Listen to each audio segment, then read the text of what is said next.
iktidarını, kendi çıkarını, kendi küresel ve bölgesel hesaplarını hayata geçirmenin çabası için.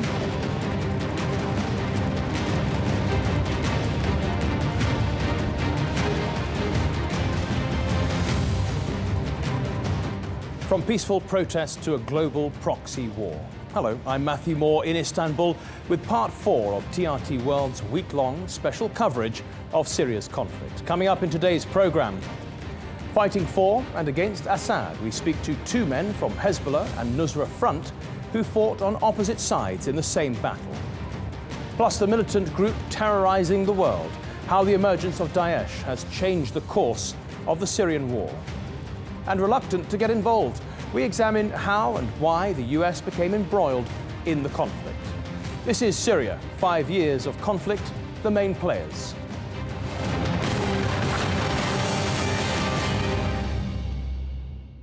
When Syrian security forces began killing peaceful protesters, citizens took up arms to defend themselves.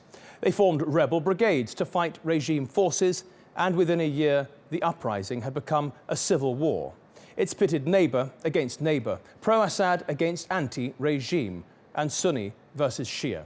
Zaina Awad spoke to two fighters from opposite sides who became fighters in the same battle. The Battle of Qusair in 2013. It gave the advantage to the Syrian regime and established its ally Hezbollah as a formidable fighting force on the ground. We are protecting our children and families from this disease. This is a disease of Islam and it is Wahhabism. Hassan, which is not his real name, was one of the foot soldiers in that battle. The Wahhabis, be it Daesh or Jabhat al-Nusra, or the Free Syrian Army, or Jaish al-Islam, they are all the same to us. A lifelong Hezbollah fighter, he's seen here on the outskirts of Damascus. He told us he's been to Syria at least 10 times since the war began. Any young man who goes there sees this as an honor. When you come back, your family asks, what did you do there? It changes everything. Ideology definitely plays a role, and you have all the narrative, the demonization of the others, the need to belong to a group, for example, the need to belong to ideals. We're on our way to meet a Syrian fighter. He too fought in the Battle of Qusair, but on the opposite side. He fought with Jabhat al-Nusra or Nusra Front. Theft became widespread. When the Islamist militias came, if you stole anything, they would cut off your hand. No one dared to steal after that. Khattab is now living in a small village in Lebanon, a few kilometers away from the Syrian province of Homs. The Shias are all fighting us. You can't find a single Shiite person in Syria who isn't supporting the regime. So if there is someone who supports Hezbollah and is fighting me, should I not fight him back? This is why there is hatred. And it's this hatred that's left a trail of blood behind. What may have started out as a turf war has turned into a holy war for some. Well, let's look at this more closely now, and Zainab joins us from Beirut. Zainab, we see sectarian hatred in your report, and yet Syrians of all beliefs lived together for years. What changed? Absolutely. In fact, before the war, Syrians used to pride themselves on the fact that you couldn't tell what religion they were from. They were all Syrians. And when they first rose up against the Assad regime in pro-democracy movements, they did so on the basis of being Syrian. But then what we saw was this intervention of different regional powers in the politics of Syria that crystallized these divisions and really turned it into a confrontation between Sunni and Shia. And we've seen a lot of foreign fighters, not only from Lebanon, but from Iran, from Afghanistan, from Iraq, from Tunisia, who've entered the battlefield and fought on one side or the other based on the Sunni-Shia division. Hezbollah's biggest enemy has always been Israel, at least outside of Lebanon. And now we see Hezbollah turning its firepower to Syria. Why is it so important to Hezbollah to save the Syrian regime? Because Hezbollah sees itself as the foot soldiers of this battle between the Iranian current in the region and the Saudi current. It's very geopolitical. Syria is strategically important. There are regions in Syria that are Alawites and that are Shias and that need to be linked from Hezbollah's perspective to the Shia Shia regions in Lebanon.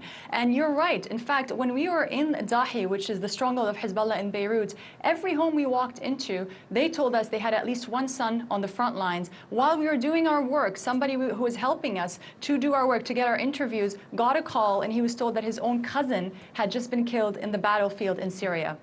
Well, let's talk about the other side of this now. You were interviewing Hezbollah and also al-Nusra. We heard the fighter from al-Nusra saying that fighters like him brought security, brought safety and law and order to these areas. Is that really what is motivating them? Well, I was quite struck by, frankly, the pragmatism that I heard coming from both a Daesh member that I spoke to last week and this Nusra Front fighter as well. Their reasons, the reasons they really joined those movements was really for pragmatic reasons, because these groups brought security into their neighborhoods, because these groups paid money, because in some cases they themselves had defected from the Syrian security forces, and the group that would give them the most support, the most protection, was Daesh or was Nusrat Front. But of course, in addition to that, with protection and with money come strings, and the sponsors of these different groups have brought their own politics to the table, whoever these sponsors may be, and a lot of the times that came with a radical ideology which really changed the dynamics on the ground. Okay, Zaina Awad in Beirut, thank you.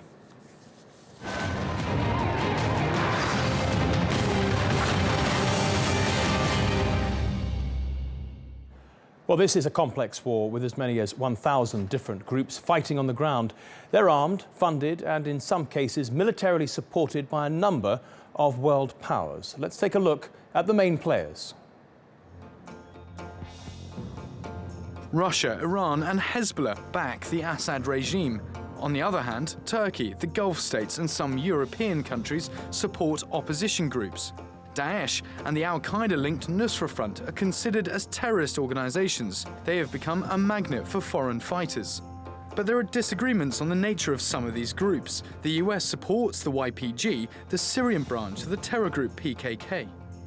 So in Syria, the enemies of your enemies are not always your friends. Officially, all sides are fighting Daesh. Assad's forces are also fighting various rebel groups and the Nusra Front. But they're not fighting the YPG. The YPG also considers the rebels and Nusra as enemies. What are they fighting for? Assad does not want to give up power. The opposition insists on a new Syria without the Assad regime. Daesh and the Nusra Front want to create what they call an Islamic state, and the YPG seeks an independent region. With so many different groups and countries involved in Syria's war, the question remains: can Syria be saved? Well, the United States was hesitant to get involved in another conflict in the Middle East, but a number of events were to drag in the world's most powerful military. Kilmeny Dukat has this look from Washington. The cries of ordinary Syrians reached the corridors of the highest office in the U.S., but many Americans were reluctant to intervene, fearing the possibility of another war like the one raging in Iraq and Afghanistan. The Obama administration chose to respond with sanctions and called on Bashar al-Assad to step down. For us to take military action unilaterally, as some have suggested, or to think that somehow there is some simple solution, I think is a mistake. Instead, the U.S. armed and trained the opposition and threatened military intervention if chemical weapons were used. A red line the U.S. accused Assad of crossing after these grim images stunned the world. All told, well over 1,000 people were murdered. Several hundred of them were children. Young girls and boys gassed to death by their own government. Now, after careful deliberation, I have decided that the United States should take military action against Syrian regime targets. But he didn't. Russia offered to intervene and destroy Assad's chemical weapons stockpile. At that point, the U.S. stood back, and since then, it's just been, the U.S. has just not crossed the threshold where it's engaged in a major role. It's been trying to work with local allies, foreign governments, and so far none of that's been very effective. But the U.S. focus quickly shifted from the country's civil war to the rapid expansion of Daesh in not only Syria but Iraq. And critics say that shift gave the Assad regime a free hand to fight moderate opposition groups. The U.S. put together a coalition to bombard Daesh targets, trying to destroy their supply lines. A year later, Russia launched an aerial campaign to help Assad hit opposition groups. The U.S. then used diplomacy to broker what's been a fragile ceasefire in Syria. But despite its efforts, many accuse the U.S. of not doing enough. Kilmany Dukart, TRT World, Washington. While nations argue about which militias should be supported, all agree, at least in public, that Daesh is a terrorist group and a threat to international security. At the end of last year, the United Nations Security Council called on all member states to confront the group in Syria and Iraq. Let's take a look now at how Daesh has evolved over the course of the war.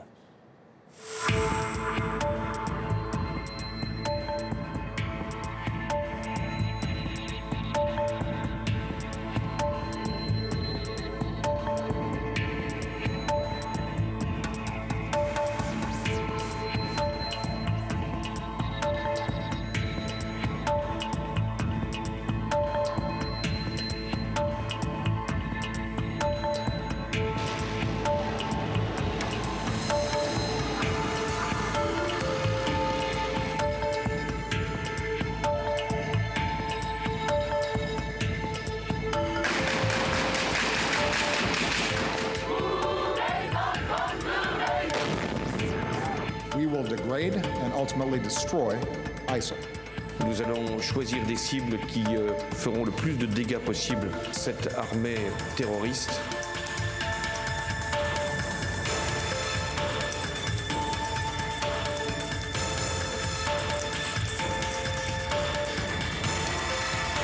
Daesh is genocidal by self-proclamation, by ideology, and by actions. Gulna Aybet is the director of the Security Studies Center at Bahçeşehir University, and she says Daesh isn't the only threat in Syria. When you see the Brett McGurk, who is the special representative dealing with the war against Daesh by the US, when he makes a sort of presentation, there's actually a map that's entirely concentrated only on the US-led fight against Daesh, as if there are no other forces on the ground that can actually determine the outcome of what's happening in Syria. So as the end game, if you can call it that, is approaching, I think, in this war, we're not sure, of course, if there will be an end game, but definitely there seems to be a much more common ground between the US and Russia with regards to what should happen in Geneva.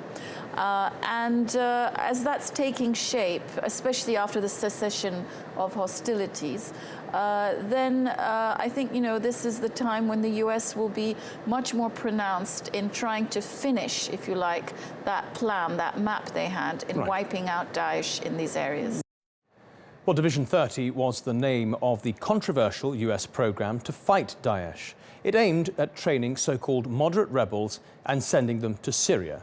But as Jerome Evans reports, it ended up being a big embarrassment.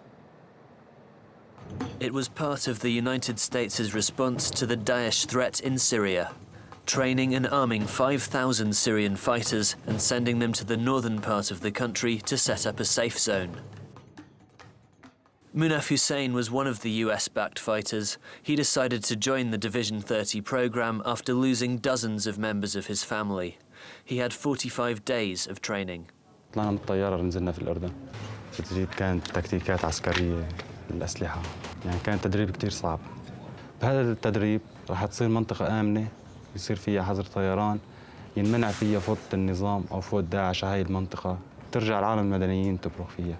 But it didn't go according to plan. When the first group of Division 30 entered Syria in August 2015, some were ambushed by al-Nusra Front fighters. Another faction handed over their weapons to the al-Qaeda-linked fighters a few weeks later. The head of US Central Command had to admit the failure of the program in front of a Senate panel. Can you tell us what the total number of trained fighters remains? It's a small number, and the ones that are in the fight is we're talking four or five. So.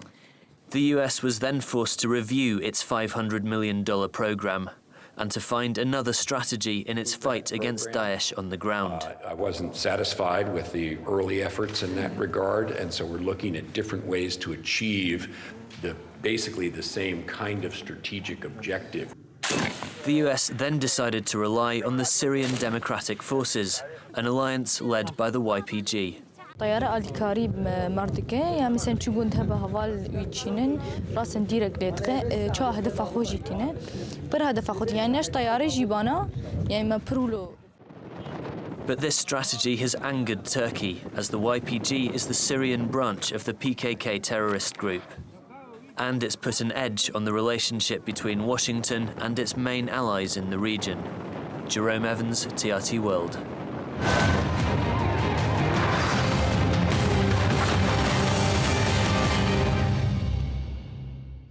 Well, the number of rebel groups in Syria makes the so-called cessation of hostilities difficult to enforce. In the mountains in northeast Syria, fighters from the Turkmen ethnic minority say they still have to fend for themselves against the Syrian regime forces, and they have lost almost all of their territory. Nicole Johnston reports from the Turkish border. The mountains in the distance are in Syria, and on this clear day, smoke is rising from the hilltops. You can hear the bombardment on the Syrian side of the border in the village of Salor. It's one of only 6 the Turkmen still control. And even though officially the fighting on the ground was meant to have stopped, in the Turkmen mountains it hasn't. In Turkey, we meet the main field commander for all the 2,000 Turkmen fighters battling the Syrian regime. They've already lost 600 men and are losing the battle. We agreed to protect his identity. 4 months ago, we totally controlled the Turkmen mountains. But after Russian jets started bombing, our areas were destroyed. We lost 70% of our land, nearly 32 villages. Only 4 or 5 villages are left. The Syrian regime now controls most of the Turkmen mountains along the border, so Turkey has closed the Yayladağ crossing. In the last 4 months, 25,000 Syrian Turkmen have fled from their villages. Most of them are now in Turkey, living in this area, either in towns or in camps. Saadettin Mullah arrived 4 years ago. Sometimes he walks up the hills to take in the views across the valley and to Syria, and he can sometimes hear the war. After the ceasefire, the Russian airplanes stopped hitting the Turkmen villages we still control. But from the land and sea, the bombardment is still continuing. The ceasefire is a big lie. Fighters are running low on supplies, so Turkish groups are sending aid across the border, trucks loaded with flour and food. The commander says morale is low and they need more weapons. We have a saying, until the last village, we will never walk away. We can lose by force, but we can't decide to leave. And so he will return to Syria and to war. And Nicole joins us from the Turkish city of Gaziantep now. That's near the Syrian border. Nicole, just explain why the Turkmen and the Syrian regime are fighting in the first place. Well, the Turkmen told us that initially they tried to stay out of the war, and in fact they did stay out of it for the first year. They said that they joined the war after 12 months when they saw that Turkmen were being killed by the Syrian regime in other parts of the country. So that's when they started to form a force and to properly enter the war. The other reason, of course, that the Syrian regime is after the Turkmen mountains is it's a highly strategic area. It's on the border with Turkey, it's close to the Mediterranean Sea, so this is an area that the Syrian regime would like to control. The Turkmen said that they had to enter the war to not only try and protect other Turkmen, but to try and defend their villages. But as you can see in that report, that has not been going particularly well over the last 4 months. They managed to hold the territory for quite a number of years but ever since the Russians entered and Russian bombing started in that area, they say that they have lost many villages and they just have not been able to maintain control of the Turkmen mountains. So, Nicole, we saw in your report that thousands of Turkmen have fled their areas. They've gone into Turkey. We know they're losing territory. Turkey is standing by them. Can you just explain why Turkey has this affinity with them? That's right. Turkey has been a big ally of the Turkmen. The Turkish people feel a great deal of sympathy with the Turkmen. I mean, the Turkmen are a very small minority in Syria. There's only around 200,000 of them, but they are a Turkish-speaking minority.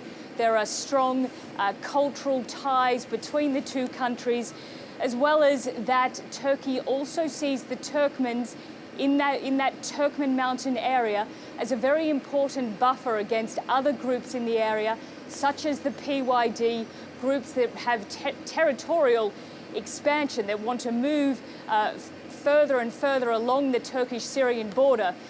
The other reason, of course, that Turkey is supporting the Turkmen is because the Turkmen are fighting the Syrian regime. OK, Nicole, do stay with us. We're just going to take another closer look at Turkey's role in this war. Now, Turkey is part of the US coalition fighting Daesh. It's also one of the key supporters of Syrian opposition groups. And as Andrew Hopkins reports, that support has put Ankara increasingly at odds with Russia. When Turkey shot down this Russian fighter jet on its border with Syria, following violations of its airspace last year, it put the region on edge. Would a full-blown conflict break out? Several months on, it hasn't. We are not enemy of the Russia. This is number one rule. Number two, we don't want divided the Syria or divided Iraq. The Turkey aim to be bringing solution peaceful manner according to the United Nations Charter. Instead, Russia tried to hit Turkey in its pockets. It stopped importing produce, put an end to visa-free travel, and advised its citizens not to go on holiday to Turkey, one of their most popular destinations. But Turkey refused Moscow's demand for an apology, and with NATO voicing its support for Ankara, Russia hasn't gone any further. The fact that Russian military and cargo ships are still using the Bosphorus on a regular basis shows that relations with Turkey didn't reach a major crisis point. Under international law, if there's a war or even a threat of aggression, Turkey would be within its rights to close this waterway to foreign traffic. What Turkey is most concerned about is the security of its own borders. The Ankara bombing last year, which killed 103 people, was one of a series that brought that idea home. That attack was linked to Daesh, but it's not the only terrorist threat. The PKK is fighting the Turkish state in the southeast, and its Syrian affiliate, the YPG, has been linked to other attacks in Turkey.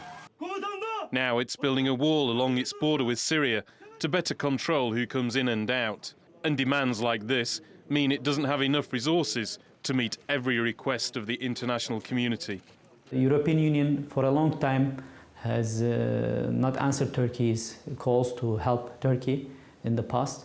And once it became a problem of Europe, when the migrants started or refugees started to go to European Union, then they start to ask Turkey to do certain things.